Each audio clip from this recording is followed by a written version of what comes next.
share. I'm gonna need to share one thing. Can I just share? Let me see if I can share. Oh, yes, I can. Okay, so that's good. Yes, if I share presentation. Okay, very good. Everybody's there? It Dan, Vicky, Jackie. I cannot see Jackie. is 1:29, so I think Yes, maybe, let's wait. We can yeah, wait. some people may be running a couple minutes late, and I just want everyone Yes, to, but not to delay you, so. it's okay. Everything's okay. Where are you? Venerable Kalden, where are you? I well, I'm currently in the UK. I just finished almost a month retreat in a place called Land of Joy. It's one of our FPMT centers in the north of England. So it's been very, very, very special, very, very, very cold, but very nice, a very special place. And the retreat was very, very hard work as retreat normally is, you know. Everybody thinks they're going into retreat is just like, oh, so nice, so relaxed. But actually, it's quite a lot of work, a lot of hard inner work. And but a very, very profound, very good. So it was very nice, very, very nice. So yeah, I'm here for a couple of days more, and then I go to Spain. I'm leading a retreat over there in Spain. Then I'm going to France to do also some newness with Venerable Charles in the Institute of Vajra Yogini. And then I go to Nepal finally, you know, for Losar. I'll be in Nepal. So that was gonna be good. So I can also check a few things over there for us for our amazing pilgrimage. So yes, that's the plan. Let me see if I can spotlight you guys so I can. Yes, I see it. Like this, I can see you guys better. It's cold over there or is warm? Warm? Oh, really? It's Hot. hot. Is it hot? I thought it was the winter. Winter's There's over no, here. We had winter, it's gone. there's no winter in Florida, right? I saw just a little bit. 2 weeks. No, yeah, it was cold for a little while. It's been so cold that when it got warm, like it gets hot quick feeling, you know. But we had some good cold days. Very good. Very good. This is good. Okay, shall we slowly or what? What do you think? Yeah, let's get going. I mean, if people pop Yeah? in late, that's fine. Very good, very good. So thank you so much for coming. You guys are very kind to use your precious time to come here to listen to these yeah, this conversation that we are having about this possibility of doing pilgrim to India and to Nepal. I think as I said, actually I I went last year, you know, over there because Rebecca and Jackie and all of these very kind but crazy people thought that I could help or do some talk, blah blah blah talks over there. So I was there. And then we started to talk about, you know, Lama Zopa Rinpoche and Laudo and Kopan. And then we started to think about that would be actually a good idea to bring people to Kopan, to Nepal, to, you know, see these very special places, places where not only, you know, many people have been and found and connected with the Dharma, but actually places that have a very strong connection with our teachers, you know, like in India, of course, we have places like Bodh Gaya, it's where the Buddha got enlightened, and then we have, you know, the living Buddha in living in Dharamsala, the Dalai Lama, and then, you know, we go to Nepal, and then we have his like Lama Zopa Rinpoche's monastery, we have Kopan, and then we have the possibility of seeing Rinpoche's birthplace. So all of these places are extremely special not only because yes they are in a faraway country and they are very different from our reality, and this in itself already helps us to open our minds and it's very beneficial. But I think that the most important is because these places they hold the possibilities and the blessings of these incredible beings. So for us to develop our own minds, for us to get inspiration, for us to say it is possible for our own enlightenment as well, you know, so that is what we actually want. So this place is extremely places, not extremely holy places, not because of their only like because they are in Nepal or because they are in India, but because what you know they manifest the aspects that were manifested by these holy beings in these places. So that is why we want to do that. So then we came with these ideas, and we're like, oh yes, let's do, let's not do, what we're gonna do. So we decided to do options. You know, yesterday when I was finalizing my my presentation, I'm gonna show you guys the presentation. So the idea is that we're gonna go to India and we're gonna go to Nepal. Okay, but we don't need to do all of it. So we can do parts of it, right? If you can do all of it, that is the best. So let me put here, let me share with you what I tried to do. So let me put slideshow. Can you see it? Yeah. Yeah. Okay, cool. So that's the idea. India and Nepal. So on the right or left, I don't know what you're seeing there, but there's one side that is there's these beautiful mountains, which is a very representative space of Nepal, and then we have the Mahabodhi temple, which is where the Buddha got enlightened, just under the Bodhi tree in India. So this is the idea for us to start kind of like thinking about or where we're going, what we're gonna do. So, what the benefits of a pilgrimage are, you know, what are we doing? Why we would, you know, do a pilgrimage? What they would help us. So, I think that the most important thing is to say that pilgrimage is not a tourist trip. We are not going on a kind of like sightseeing, you know, kind of like those places that you just go and like, you know, oh yes, and you take the photo nowadays, you know, for the Instagram, for the thing, and okay, check check, check, not like this, right? So actually, pilgrimage is a journey, but it's much more an inner journey, right? It's a journey, it's an inner journey that can transform ourselves. It's a journey that can connect ourselves with not only outside places that can inspire us and then can really help us in our own practice, but is our inner journey in itself, right? So that is the most important part that I think is important to distinguish. Is like we are not going just to relax. Of course, we're also gonna go relax. We're gonna have a good time. We're gonna laugh. We're gonna eat good food, but that's not the goal, right? Because normally we go sometimes traveling and we go like this. We go to a different place and we just go where are the best restaurants, where are the best hotel, where's the good museum, and we just go like la la la. So not like this, okay? You're not gonna do something that is just to, you know, as a tourist, as a normal day to day. It's really something to transform our minds because that is, you know, we've been all here studying maybe a bit of Buddhism or not, but in Buddhism, the most important is about the motivation. And the motivation is what is going to transform something from just a mere trip to India and Nepal to a pilgrimage, right?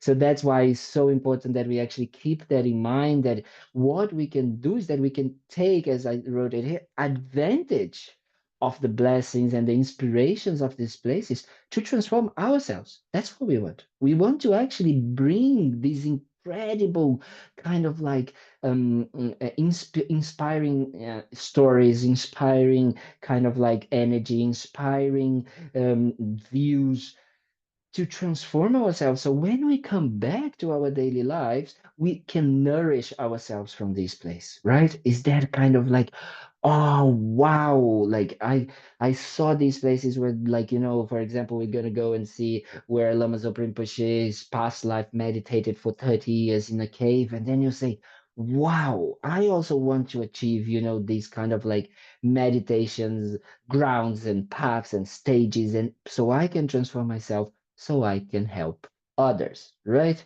Because that is the main goal of the Buddhist path, is that we can transform, that we can decrease our negativities, that we can increase our positives, open our hearts, so we can help others, right? So this is what we can do. We can actually connect with our inner potential of transformation. We can connect with this idea that it is possible for us. Because sometimes we listen all of these stories of the Buddha, and then we think, oh yeah, but the Buddha was like 2,600 years ago. You know, my life in, like, you know, Deerfield Beach in you know, hot weather in America, in Florida, is nothing to do with what the Buddha lived. And it's not true, you know. We can get these inspirations of, maybe, you know, oh yeah, Rinpoche was living in the top of a mountain in Nepal.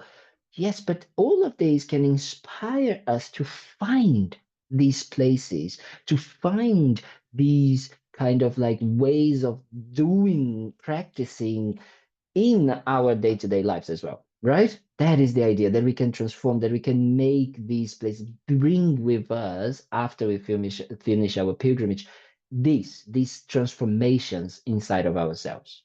Okay, so, and what do we do on a pilgrimage? That's important, you know. What are we gonna do? Yes, we're gonna relax. We have a good time, as you can see here. So this is this photo here on the left corner, where we have all of these people, was the last pilgrimage we did, and we were 30 something people. You know, we did but mainly we did just the Solo area, right? So that is the idea, that we're also gonna have a good time. We're gonna bond as group, as people, as practitioners, as, you know, as human beings wanting to benefit others and wanting to practice Buddhism. But so for that, we're also gonna do some prayers. We're gonna do some practices. We're gonna have some meditations. I'm gonna give some talks, and we're gonna do strong requests for Rinpoche. You know, that is one of the main goals of this, is that we go to these places to connect with the energy of Rinpoche, because if we have a Dharma center in Deerfield, is because of the kindness, of course, of all of the directors, the volunteers, the people that come, the teachers, like Venerable Tendrum, and all of it. And of course, Jackie, who's decided to start this. But if I can say, you know, that, and Jackie can correct me, but definitely comes from the kindness of our teachers, you know, and especially Lama Yeshe and Lama Zopa Rinpoche. And now the Rinpoche is not here anymore as a manifestation in a body. So we need to connect. We need to create the connection that we want Rinpoche to come back, so we can continue being guided. We can continue receiving teachings. We can continue, you know, being really led on the path to enlightenment. Okay. And then when we go specifically to Laudo, we're going to do a small retreat when we are in Laudo. So we're gonna like, you know, having silence, and we're gonna do some like meditation, and then we're gonna do some talks, and then, you know, we're gonna do some prayers in the cave. So that's what we're gonna do. And that's what we normally do on a pilgrimage. Okay. Yeah. So what is the itinerary? Right now we don't have really hardcore, extremely fixed dates. Okay. Why is that? Because actually we need to hear who actually wants to come, who can come, and then we can, with these information, let's say, well, people don't cannot go to India, for example, or, you know, people can say, oh, I can only do the Nepal part. Mainly, most people can only do the Nepal part, so people cannot do India. So then we just maybe do the Nepal part, and then we can, you know, shift a little bit the dates. But the idea is that we're gonna go to India, and we arrive in Delhi, and we go straight to McLeodganj, to Dharamsala. Well, we say Dharamsala, but actually Dharamsala is the lower city, and where His Holiness is in the top of this mountain, which is McLeodganj, and we're gonna try to meet with His Holiness. I'm saying try because, of course, nothing is fixed in stone, so we don't know, what things can happen. So maybe His Holiness might not be there, or maybe, we don't have the possibility. But if everything goes accordingly, we have a higher chance to see His Holiness. And also not only His Holiness, but in McLeodganj, there is like teachers like Ling Rinpoche, and they know Jadu Rinpoche and many other teachers, Sirkong Rinpoche, that they were very special teachers. Like they are reincarnations of His Holiness tutors, So they are there, still there. So we also gonna go and see them, and and talk to them. So so that's what we're gonna do. And then from there, we're gonna go and we're gonna take a flight from Dharamsala to Delhi, Delhi to Bodh Gaya. Before we used to have to take only trains. We didn't have like a airport. So now we have an airport in Bodh Gaya. So that's much easier than taking a 15-hour train in an Indian train. It's a lot of fun. There is a lot of chai and food all the time, and people coming and going. It's a lot of fun, but maybe a little bit too much for the first experience of some people in India. So then we go to Bodh Gaya, where is a very, very special place. Bodh Gaya is the place where the Buddha got enlightened, and then under the Bodhi tree. And nowadays it is a sacred place because not only we have the Mahabodhi temple, like we can see here on the right side of the picture, you have, the Bodhi tree and you have the temple, but Bodh Gaya, because it became such a special place for Buddhism. The different schools of Buddhism have temples in Bodh Gaya. So you can go to a Thai temple, you can go to Cambodia temple, you can go to Zen temple, you can go to Tibetan temples, and you can go, all of the different schools and different countries, they all have their own unique temples in Bodh Gaya. So it's a very special place. It's not an easy place to go because Bodh Gaya is in Bihar. Bihar is the one of the poorest states in India, but it is a very special place. And when we go, we're gonna stay at Root Institute, which is at the FPMT Center. Very special place, very nice place, very like peaceful, and is a little bit further out of the main area, so it's very peaceful and quiet. So it's very, very good, very, very nice place. It's literally, we always say that we're going to have 1,000 Buddhas manifesting what we call the 12 deeds or the 12 actions of a Buddha, right? And all of them are going to get enlightened in Bodh Gaya. So it's a very special place for us to connect with, to create the connection, to create that karmic connection. Then from Bodh Gaya, we're gonna go to Nepal and we're gonna go to Kathmandu. We're gonna visit the different places. Kathmandu has Bodhanath, as we can see here, and then different like stupas and very, very a lot of holy places. So many holy places in Kathmandu. It's a holy valley. It's very, very interesting to observe how Kathmandu has becoming a very strong Buddhist site, because I think nowadays around the valley they have more than 1,000 monasteries. So it's a very special place, very holy place. And then, of course, the main place is Kopan, and that we're gonna do when we go see the holy body of Lamso Rinpoche. And of course, after that, we go to Lawudo for those that can go to Lawudo. So McLeodganj, just for you to understand, it is a place where, we're going to see His Holiness. And then there is also Nurbulinka Institute, which is a very special place. It's a place that we can, if we have teachings, we can attend teachings with His Holiness over here. We can see on the right-hand side.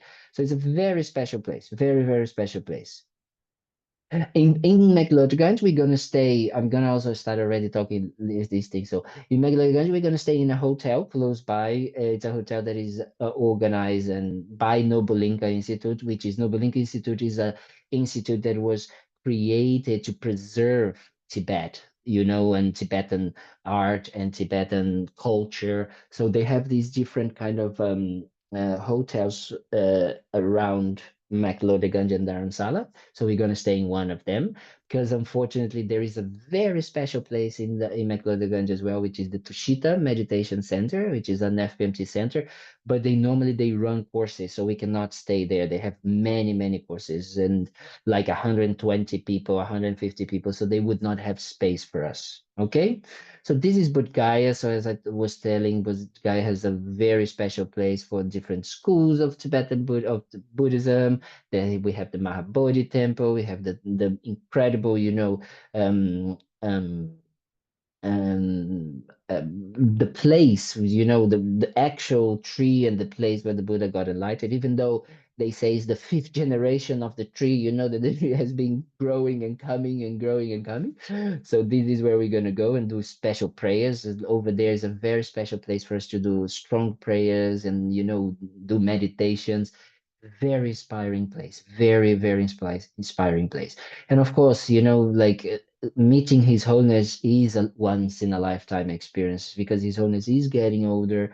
You know, he's stopping to give teaching so much, and he's like, you know, decreasing his external activities. So it is, for me, if there's one thing, like two things, to be honest, that if we can do in this life is to meet His Holiness, to connect and make this contact with His Holiness, and to visit the Bodh Gaya. These are very special places to do, to visit in this lifetime if you can.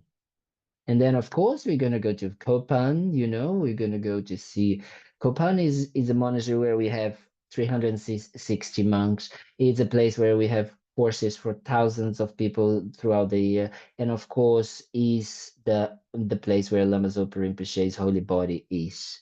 So what we created, well, Rebecca gave this idea, and then, you know, I already had thought about it, but I didn't know how to make it happen. But I think it's a very good idea, is that for those that don't feel fit enough to go to Lawudo, to go to do the part that we go to the mountains, then we could definitely, we will organize for them to stay at Kopan and attend one of the courses, right?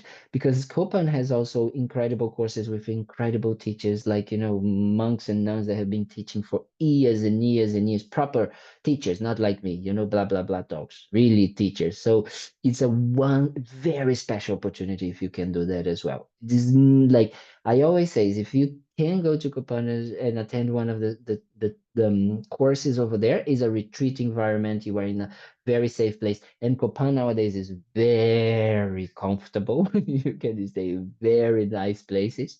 So you definitely can stay. We're gonna organize the date so you can arrive, you can stay and participate in one of the courses, while the group would go to Laudo and to Solo Kumbo.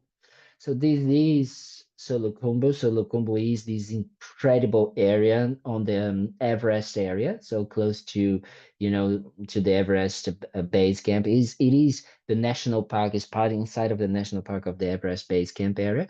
So we're gonna go and we're gonna really, there is a very physically, you know, demanding.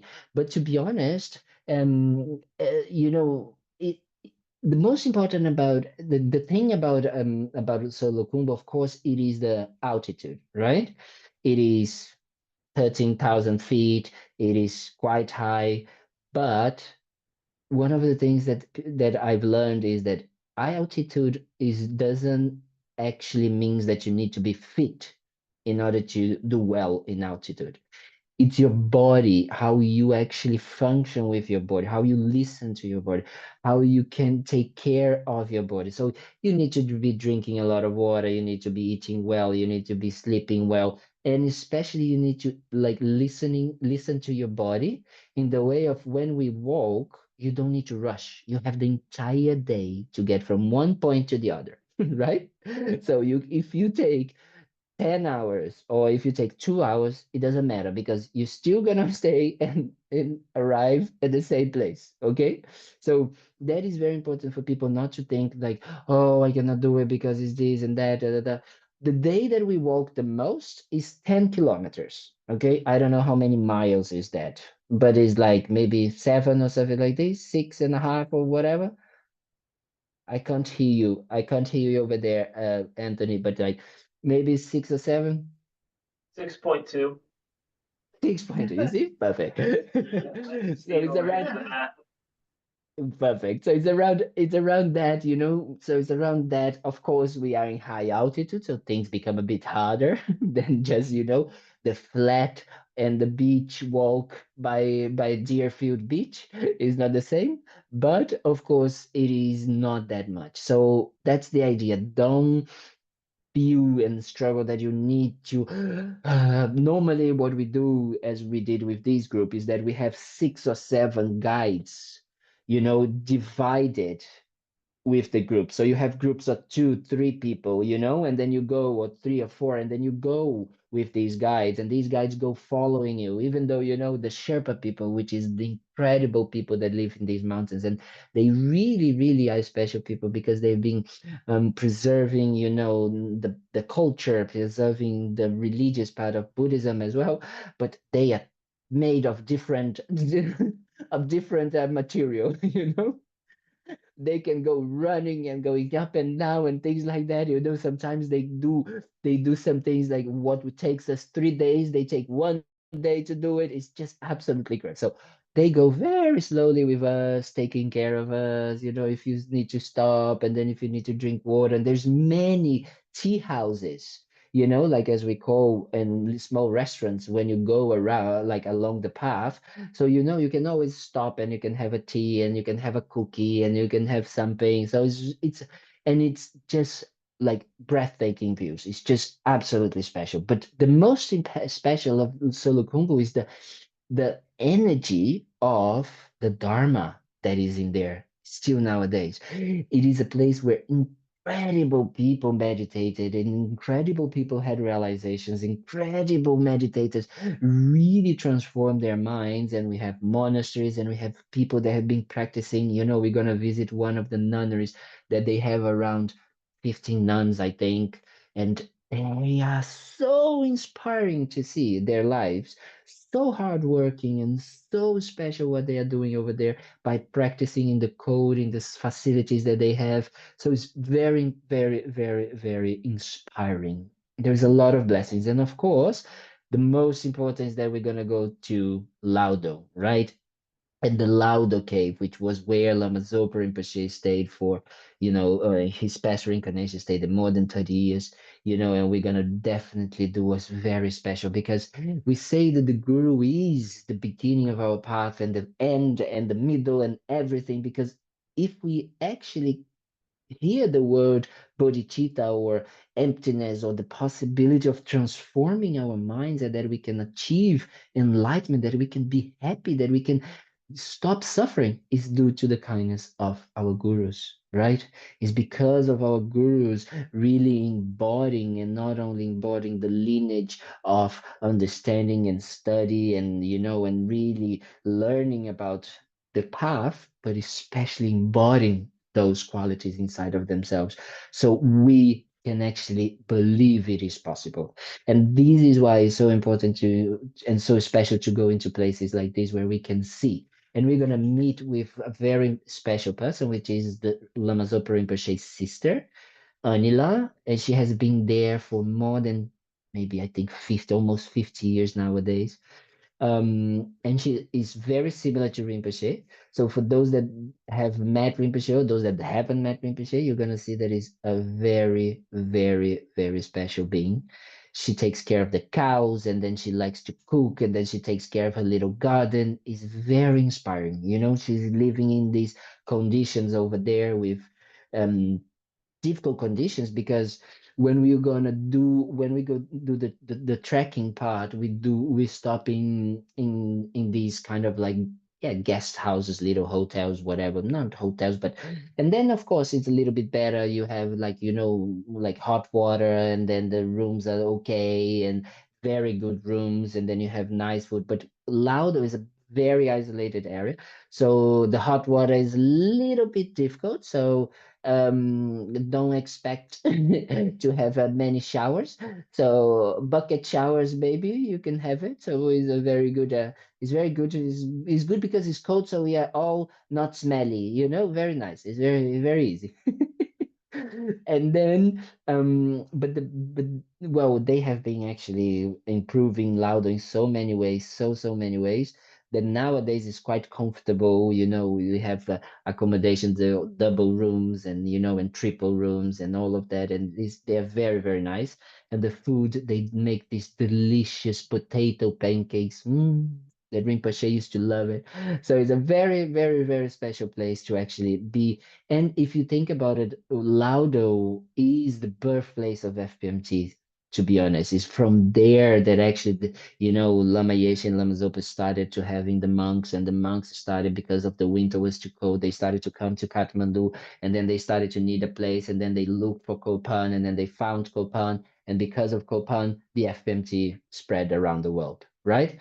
So actually, we're going to go to Kopan, which is a place where, you know, FMT started, but also the original place is Laudo as well. So it's a very special place. Okay, let me, before I start to talk about prices and all of these things, any questions so far? Someone has any questions? Hi, Venerable Kalden. There was, Tell me. and maybe it's better to ask this after you go over pricing and the plan. But there was a student asking, she may be in India at the time, and she was asking if she'd be able to join from there, if that would present a problem. Who is it? I think her name is Deepa. Jeepa, yeah, okay. Yeah, definitely, no problem at all. Is that the price, as I said, I created these ideas of the prices in very different ways, accommodating for people, right? I am not how do you say that, a tour company, right? So it's not about that. It's just more what we actually need is to know who wants to go, who can really go, so we can organize the numbers. And depending on the numbers, things might change a little bit here and there, right? But that is just the main important thing. But of course, if she's already in India, she just comes, and then she can just join from wherever we are, right? So this is the most. It's super easy. It's super easy to do that. So I'm gonna present the different costs. Okay. So you guys, Before we yes. do that, Venerable Kalden, if you don't mind. So as Venerable Kalden mentioned at the beginning, this trip, the whole arising of the idea to go, it may be a little bit different than some of the other pilgrimages that you've seen, especially if you've been around FPMT a while. There's different, some of our monastics have led pilgrimages and they do it annually.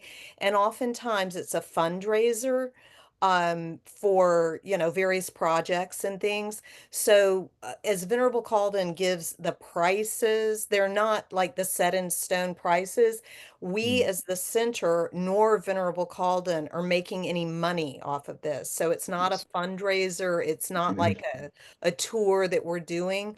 It's something that Venerable Kalden very, very kindly agreed to help to organize to benefit the students of Thubten Kungaling and you know for our center and to be able like I know at the beginning Venerable Kalden talked about bonding a little bit and it will help you know our Dharma community get closer and learn practices and do prayers together. So I just wanted to make sure everyone understood that this is not a fundraiser. There's no extra money and these prices, it's like I said, no one's making any money off of this other than, Yes, you know, our the hotels or wherever we're staying. So exactly. yeah, so I just wanted that to be clear because I know some other people have done pilgrimages and it's like a flat fee. I think one I looked into one time, it was like $7,000 or $8,000, and you just paid, one person and everything was taken care of. But this isn't like that. So I just wanted to Yeah. make that so everyone understood Yes. from the beginning. Yeah, thank you so much, Rebecca. This is very kind because yes, otherwise I would be, but this is exactly what I feel that it is. It's like the idea of these is to make it as accessible as possible for people to join, because then, as I think as Rebecca was saying, is like I think it is great that we can do these fundraisings and people can donate, and wow, if you can donate as much as possible for these places, absolutely wonderful. But maybe sometimes people don't have that possibility, but they also can benefit from going to these places. And as Rebecca said, I am not like, it's not a flat fee that you just pay to me or to the center and then that's it. It's more about like, okay, so I'm gonna like, we need to pay this amount, or and then it would be like this. It's like, okay, this amount is gonna go for that, this amount is gonna go for this amount is gonna go for that. So maybe it's like for example, for the flight, the international flight from America, like Rebecca said, well, I might be in Atlanta already, and she said, I like, can I go from Atlanta or do I need to go from Miami? Of course, she can go from Atlanta. We can all, for example, or you are anywhere else in America or in Europe or whatever, you can just meet us, in Kathmandu or in Delhi. We just, depending on the dates, we just say, we're gonna, like, you need to arrive this date, this time, this is where we're gonna do. So you go and buy, and then I don't know, you have a what is this, air miles, and then you want to buy your things with air miles, then you buy your thing with air miles. So so it's about that. It's like it's free in these ways so people can actually make it happen, because that's what we want. We want people to be able to go and benefit from these places. Okay, so I'm gonna just share again. Yeah. Lawudo. Okay. So I tried. Anthony, you need to be the how do you say that, checking the accountant to make sure that if the numbers are valid, okay? So let's go. So for example, I put it here: Miami, Delhi, Kathmandu, Delhi as the air flights. The first one, $1,254. But for example, I checked that yesterday, and it is 800 and something dollars, right? So it's different, but I put it like the max that I saw it already, to kind of like create that idea of more money. You understand? For kind of like, it's better to plan more, and then we have good surprises when it's less, than actually say, oh, now it's more. So then these is for the India and Nepal with Lawudo, okay? So that means it's for those that would do India, that would go to Nepal, and that would go to Lawudo, okay? So this is important, because then I'm gonna present costs who only people who go to Nepal, okay? With Lawudo. Costs of people who would go to India and Nepal, but would not go to Lawudo, but would go to Kopan, okay? People who would go to Nepal only, and only do Kopan. Okay, make sense? Yes. Okay, so let's go here. So then we have here the flights, and as I said, the flights, you can take it, you can buy it in whatever way you have. Once we have the dates, I'm gonna give the dates, I'm gonna give the options, and then you can buy, and then you can buy with your credit card. You can pay how many times you want, and all of these. Then the flights, the internal flights, right? Delhi, Dharamsala, Gaya, Kathmandu, and then for those who go into Lawudo, this one you will do we have the flight, internal flight, Kathmandu Lukla, okay? Then we have the accommodation. Then we're going to stay 3 nights in Dharamsala for those that will stay, 3 nights in Bodh Gaya, 3 nights in Kathmandu before the Lawudo trip, okay? And then the 2 nights in Kathmandu when we come back. So these are the average accommodation prices. All accommodations are double rooms, okay? We're gonna be sharing rooms because especially in places like Laudo or Bodh we don't have so much space. So if you would like to stay in a single room, that would mean more. How much more? I don't know. We would need to check in each of these places. Like for example, Laudo, sometimes they have the options, but sometimes they don't. So we need to check. Then food, food is just an average of like, Dharamsala and Bodh Gaya, because Bodh Gaya, we're going to stay in Root Institute. So it's kind of like covered in the fee. But of course, we can go and have food out, we can eat things outside, and so we have that. Kathmandu, we're going to be staying, I forgot to say that. We're actually going to be staying in at the nunnery, at Kopan Nunnery. I forgot to say that's very important because we cannot stay in Kopan when we are in Kathmandu because of the courses. So we cannot stay there. But we're going to stay at Kopan Nunnery, which is the nunnery of Kopan, which they have amazing rooms. The nuns are so, so kind. And so we're going to stay there. Then we have the visas. So of course, I will explain how to do the visa for the Indian visa, which is an online visa. But for the Nepal visa, it's visa on arrival. So the 55 includes the two visas, okay? Transportation, which is like taxis and the van picking up us from the airport, bringing us here, bringing us there, blah, blah, blah, around 100 per person. Health insurance. I put it, I don't know how much because it will depends on you. But this is something that is very important, is it's obliged to have health insurance to trip for this trip, okay? Because of the places there we go, because of the situations that we're gonna go through, it's very important that you have health insurance. In India, health is very good. Delhi has incredible hospitals and medical equipment. Dharamsala as well, where the Dalai Lama goes into some of these places, is very, very good. But there is a clinic at Root Institute, so it's very good.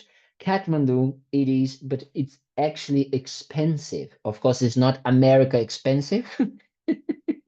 It's not a health in America, but it's expensive. So that's why you need to have health insurance, okay? Or travel insurance. I don't know how you call it, but it's like something that if you need, you are being covered. So the doesn't like any of us have to pay for it. Then gifts, I put it over there, $150 for you to not to buy too much, okay? Just a few things. So that's the budget you guys have, only 150 of gifts.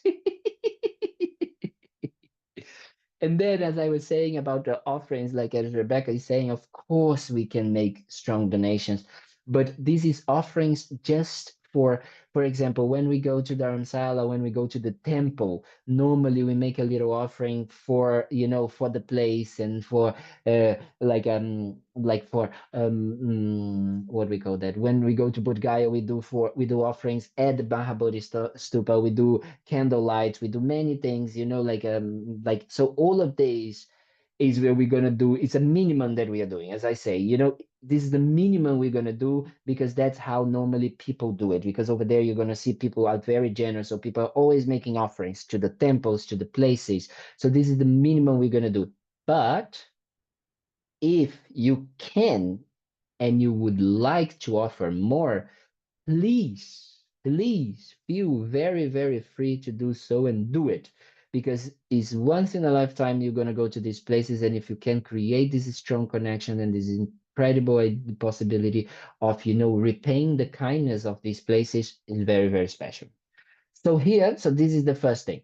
Then so here's Kalden's costs. Okay, as we discussed with Rebecca, I am not making any money out of it. So the only thing that we all gonna kind of like share is the cost that I would have, right? So that's what I'm saying is like the here I divided if we have 12 people, if we have 15 people, if we have 18 people. So this is how much each of you would contribute to pay the costs of my costs, right? Which is mainly the flights, which is the most expensive because the food is actually quite. And Laudo, for example, Nimatashi, which is the director of Lawudo and his Rinpoche's, he said that for me, they don't charge anything. They don't charge the flight, they don't charge the food, they don't charge anything, right? Because I'm organizing for people to go, and he's very happy that this is happening.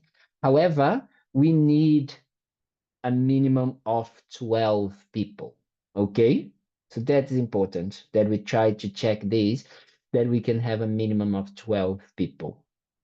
Okay, so this is the first. Are you seeing? Can you see here? Yes. Okay. Okay. So now Lawudo, Nepal and Lawudo only. Okay. So there's the same thing. So we just have Miami to Kathmandu and Kathmandu, Miami. Then we have Kathmandu, Lukla, and then we just have the accommodation in Nepal. We just have the food in Nepal, the visa of Nepal, transportation in Nepal, gifts is in Nepal. You see, they have more, they have the same amount. So this is, I should have changed that. They have less because they only go to Nepal, so they have less possibility of gifts. And then we have the Kathmandu, the offerings in Nepal and in Lawudo. So then we come to a total of this amount. Okay. And then, of course, you're going to divide only the costs of Nepal. So then you have less, right? And then I put 5 people because it's like maybe only 5 people will do only that Nepal. You understand what I'm saying here? Why I divided like this? Makes sense, Anthony? This is just like the people who is going to just do the Nepal trip. So then we have India, Nepal, but Kopan. Okay, so that means that you have the India, but you don't have Lukla. You don't have the flight to Lukla. You have the accommodation, but what you have is the Kopan course. The Kopan course normally for 10 days, it's $175 for 10 days. It's very cheap, very, very cheap, ridiculous cheap. But it is in a dorm. So I added $100 because then it becomes for a double room. Okay, so that's why it's 275 because then it is in a double room. And then you have the food, Dharamsala, Bodhgaya, yes, Kathmandu, but though you don't have here the cost of Lawudo, which is of course the most expensive. So if you see here 3,200 and like 3,300, let's say, it's almost $1,000 more. Okay, the Lawudo trip, which is it is what it is exactly like this because you have the Kathmandu flight and you have the trip, the Lawudo trip. Where is it? Yes, the accommodation. Okay, so this is India, Nepal, and Kopan only, and cost for Nepal only, you have that amount. Yes? Makes sense? So should you go on a pilgrimage? Well, of course, depends on you, but definitely is an incredible invitation for, yes, really, really transform your mind, really work and get the blessings and the inspiration from these places. We have here the photo of Kopan on the right-hand side, and then the left-hand side, you have this incredible, just beautiful stupa in Tame, in the middle of nowhere, where where the Rinpoche was born, and Rinpoche built this, for the people over there. So it is a place that will really inspire your mind, really benefit your mind, really connect with you, with the roots of, not only where Thubten Kunga Ling comes from, but where Buddhism come from, but, with these living beings, with these incredible teachers. So I really, really hope that people those that feel inspired, feel that they would like to do that, because then they can really connect with the the the aspect of the teachings, which is the wisdom and the compassion, and seeing these the vast activities that these beings have been doing, in these different places, and especially Lama Zopa Rinpoche, who is from like the kindness of Rinpoche is because of his kindness that we are here today. Okay. So that is the idea. I don't know if it's, yeah, makes sense. Doesn't make sense. Makes sense. Yes, thank you, Venerable Kalden. Thank you so much. Questions? Any Are you more gonna, other questions? Yes. are you gonna send those, are you gonna send that information, or are we gonna put it up on the Yes. website? Yes, I'll send this information. I can send this information to you. I will send to you too, and then you guys decide how you want to to give these to people. But I created an email called Lawudo Pilgrimage. I can't remember how it is. I think that there is over there in one of our in one of our yeah I've somewhere. been emailing it. I've been sending it out via newsletter. So It's in the Okay, folder. it's on the so newsletter. Yeah. okay, so what the only thing that I want to finish with is like next steps, let's say like that. Okay, next steps are I will send these to you guys, and I'm gonna give you at least until the end of the month to think about it. Okay, but then beginning of March, once I am in Nepal, I'm really gonna need commitment, right? I like a decision of I want to do this. I really want, I can, I'm gonna make an effort, I'm gonna do it, I want to do it so we can see the numbers, so we can actually have a more accurate idea of who is going to do it and who can actually go and who can't go. Okay, because people say, yes, I would love to do this. Yes, but can you do it? Can you commit? And then remembering that you have these options. Oh yes, I want to do India Nepal with Lawudo. I want to do India Nepal with Kopan, or I want to do just Nepal, just Nepal with Lawudo, Nepal with Kopan. So think about it. Okay, and once we have that, then we're gonna kind of like finalize the dates. Then to say, look, these are the dates that we are kind of like thinking about doing it because His Holiness is gonna do this, is that. And then we're gonna start. Okay, so let's buy the tickets, let's do this, let that.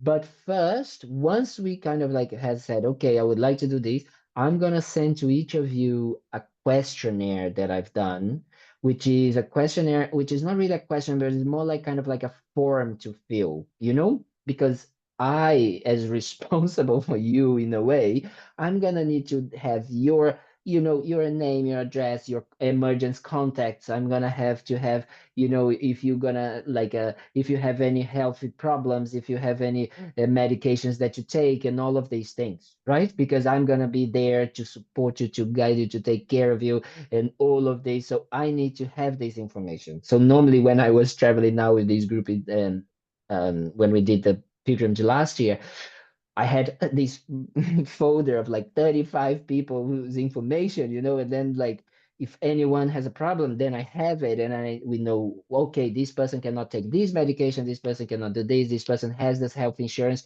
so we can just call the health insurance, and this person has this emergency contact. You understand? I need this information. Okay, so we're gonna do that. I will send this to you for those that can really commit. Okay. Any other questions? Well, one Becca? thing that we didn't mention, I think probably most people know because it was on the flyer and on the website, but it is October is the plan. Yes. We're just sort of figuring out which dates in October. Yes. Yeah, and also I think Venerable Kalden did mention it, but just so everyone's clear, it's really important that yes, everyone has their own individual travel insurance, and Yes. everyone will be signing a waiver that they're not holding, Right. Venerable Kalden or Thubten Kunga responsible for, we're going together, but everyone, will be an adult and being responsible for. Yes, yes.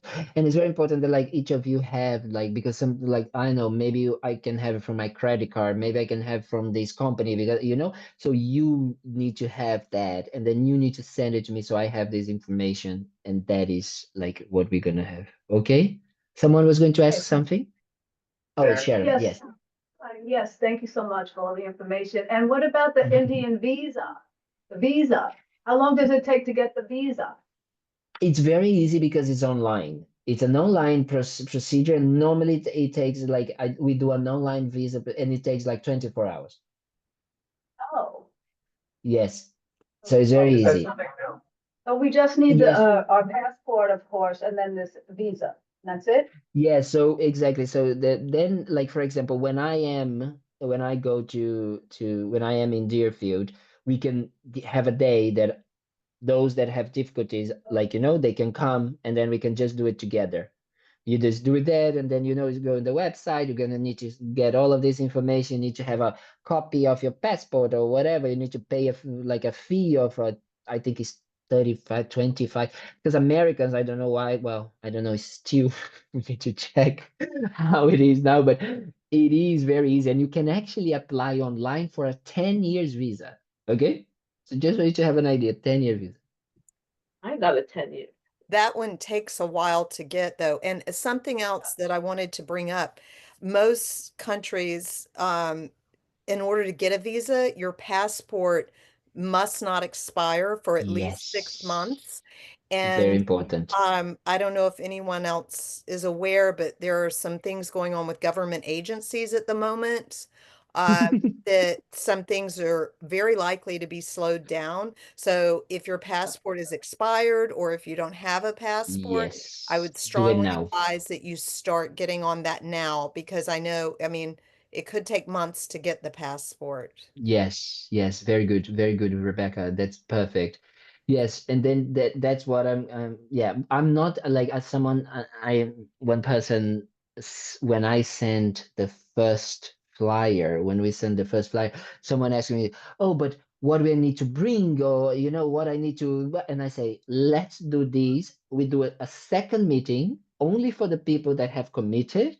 And then I'm gonna go through the phases of what to bring, what not to bring, what you have to, like what you need to, what you pack, what you don't pack, how, because otherwise we're just gonna stay hours here with people that maybe like might not really can do it. So, but those that would kind of like after, so don't worry about that. I have a list. I have like all of it, everything that you need. What is like what you have to have, what you can get in Kathmandu, what you have to bring from home, all of these things. Okay? So don't worry about that as well if someone is with that in their minds.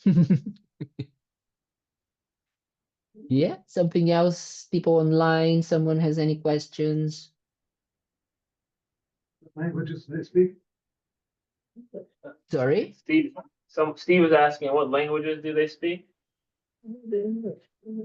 Well, language, India, English mainly, Nepal, English as well, but then they also speak Hindi in India and Nepali in Nepal, but and Tibetan, of course, because we're gonna go to a lot of Tibetan areas. So and Sherpa, the Sherpa is very close to is a mix of Nepali and Tibetan. Very, very interesting. Is there cell phone service? Yes, yes, yes. So you can buy a SIM card the moment we arrive in Kathmandu at the airport. There is a SIM card. Actually, it's extremely good and extremely cheap. And nowadays, one of the things that had to be done in Nepal, in Lawudo, even in Lawudo, we have Wi-Fi. Wow. Okay. So, Yeah, the but phone. we're gonna be in retreat mode, so we're gonna all turn off our phones. So don't think about that, okay? You're gonna be on your Instagramming louder, not like this, not under my radar. No Instagram allowed. What about Facebook? No? Is it cold in Lawudo at that time? It is cold, but it's not like it's the best time to go in a way because it's just after the monsoon. So monsoon is like the rainy season, so it's just everything is lush green, and it's not yet November and December when it starts to become cold, right? So that is one of the reasons also why we decided to do it in October is because it is just after the monsoon. It's not yet cold, and it's not high season because November is the highest season when people go doing the Everest base camp, right? So that is what we're gonna do. So how many days would be the full trip? If we're gonna do can India and Nepal, I think that they are 21 days, like 3 weeks.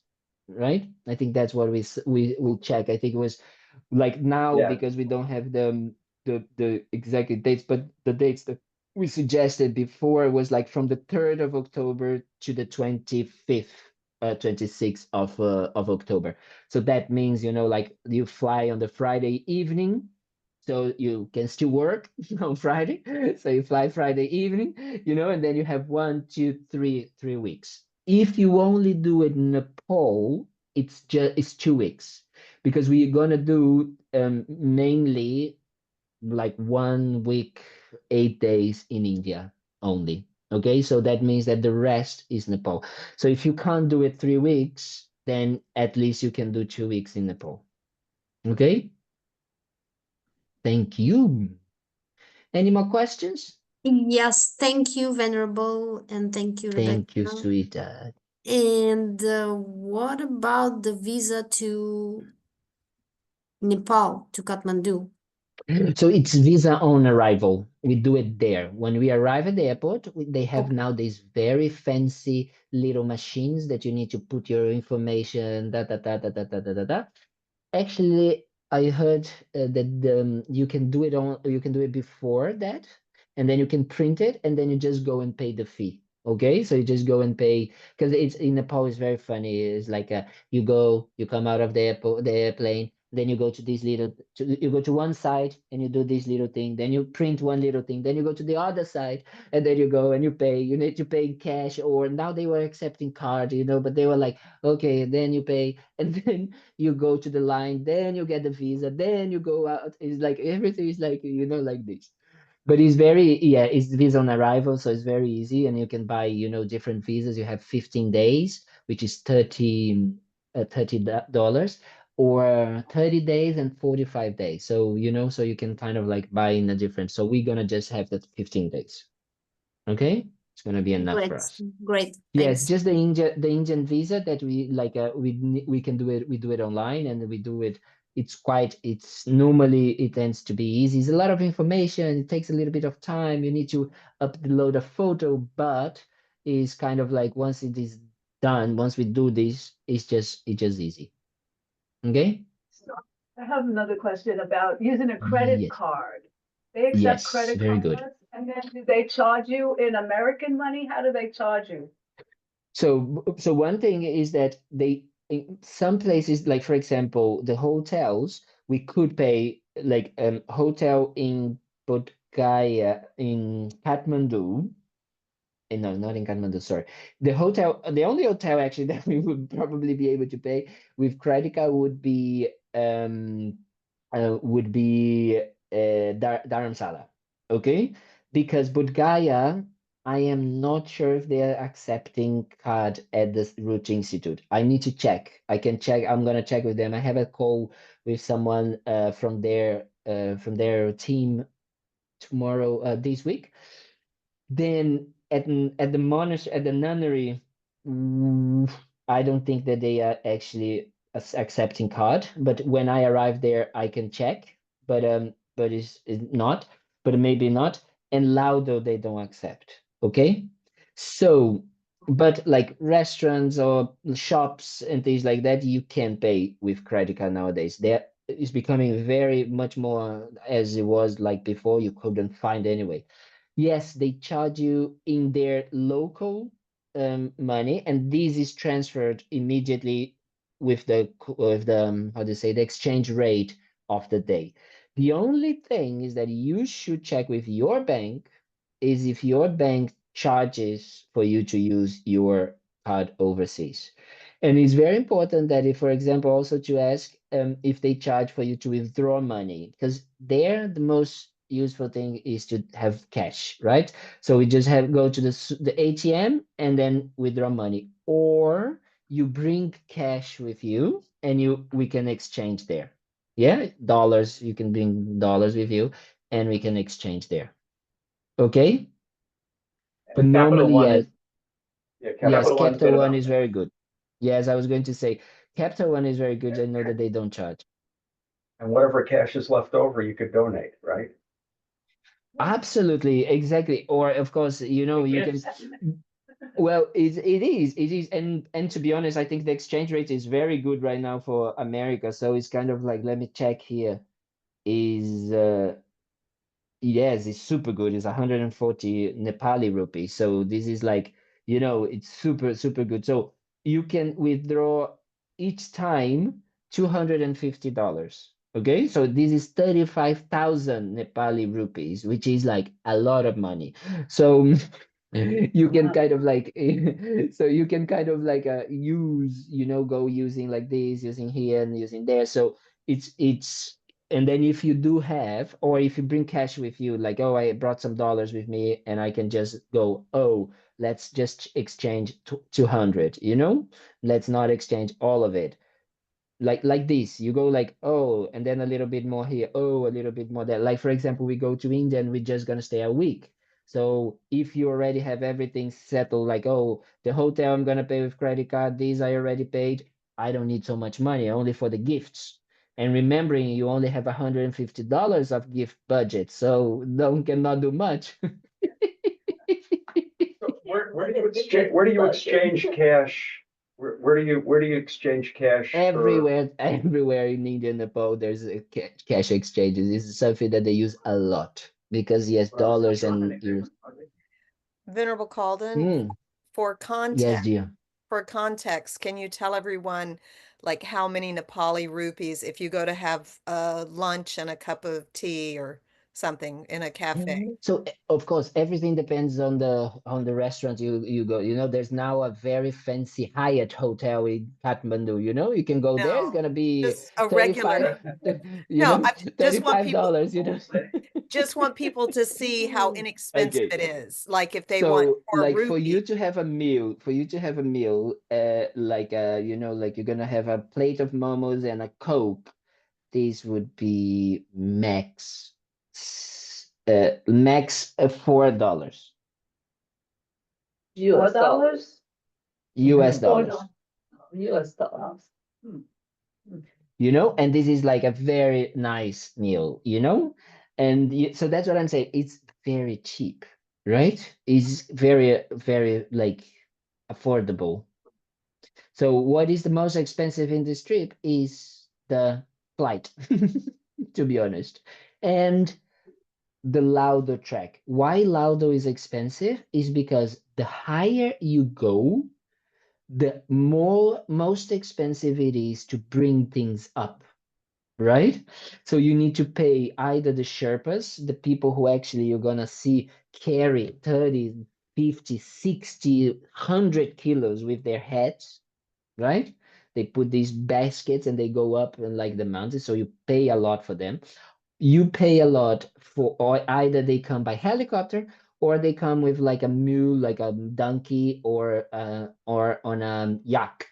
So all of these becomes expensive. So that's why everything is more expensive. Like we have like a budget of almost $50 a day, of on the track and Laudo for accommodation, food, and transportation, and paying the porters, the people who is gonna carry our bags, because we just go very easy with a little day pack, with some water, with some snacks and some jacket, and they are there, bringing. But this is their job, right? We don't have to think that people have been doing this sometimes and thinking that, oh yes, I'm gonna bring my own bag and all of that, and then people start losing their jobs and they actually need to go to Kathmandu, and then they have horrible lives in Kathmandu. But if they actually can have a good life over there and continue doing this, that's how it is. And not only this, all of this is organized by Kopan. So many of these porters are ex-monks. So they have a connection with Laudo, connection with Rinpoche, a connection with what we're doing. So we are helping these families as well. Okay, so that's why it's more expensive. Yeah. Do we have to get Some, any kind of inoculations? So yeah, so that's what I need to check if is that because India sometimes they were asking for but not from where we are going because it's cold, but yellow fever vaccine, right? But I don't think that they are asking for when we go to just Bodh Gaya and Dharamsala because it's too cold. They don't have it. They don't have so much. Even though Bodh Gaya, See, No but bacteria. even though Bodh Gaya October can still be a bit warmer, so we can prepare. We gotta prepare ourselves. So yeah, so I'll check that about the vaccine because they haven't asked, but I just need to check, and especially if they would check just especially for Americans and especially Americans from from Florida, Deerfield Beach. Deerfield Beach, that live in Century Village, and they're called Sharon. These ones they're gonna invest for.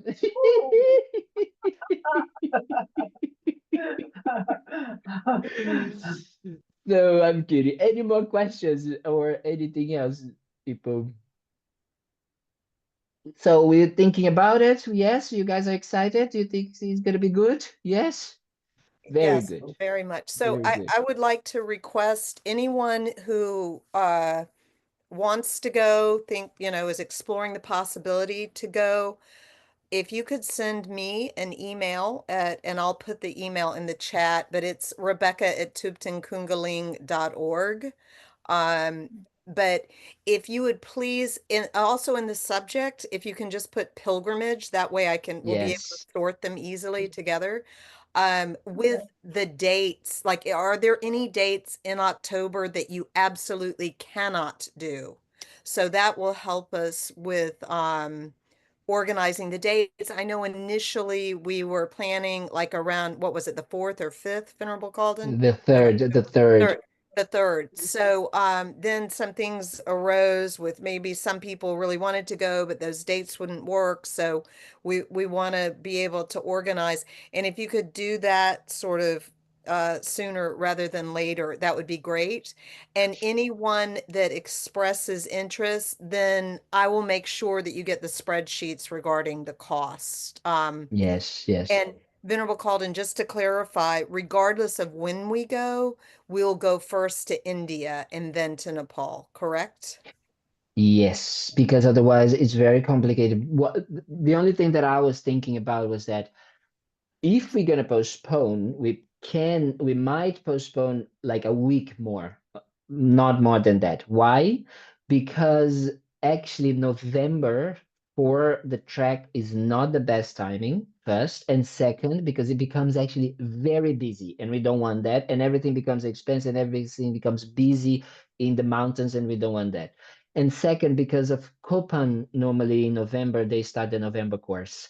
So we could not have the people staying at Copan for maybe the entire, like, maybe the dates would not, we just need to be careful with that. So I said that I think I sent that to Anthony. I said, look, we might be able to shift, but we would not shift more than a week. So if it's not the third, it's gonna be probably the next week. Okay, so it's just that. So it will be kind of like what we're gonna do. Of course, to be honest, what would really influence days would be His Holiness schedule. If His Holiness is giving teachings in a certain day, that would kind of like we would be able to be there, then we would make this effort to go and receive teachings from His Holiness. Okay? Okay, that's very kind. Thank you. So if you all, I thank you so much, Venerable Calden. I can't imagine how much time you spent doing all the different scenarios and everything. That was very kind of you. So if anyone is interested, please, sooner rather than later, send me an email. And if you have any other Yeah. questions, and then I can forward the ones that I can't or we can't answer to Venerable Calden.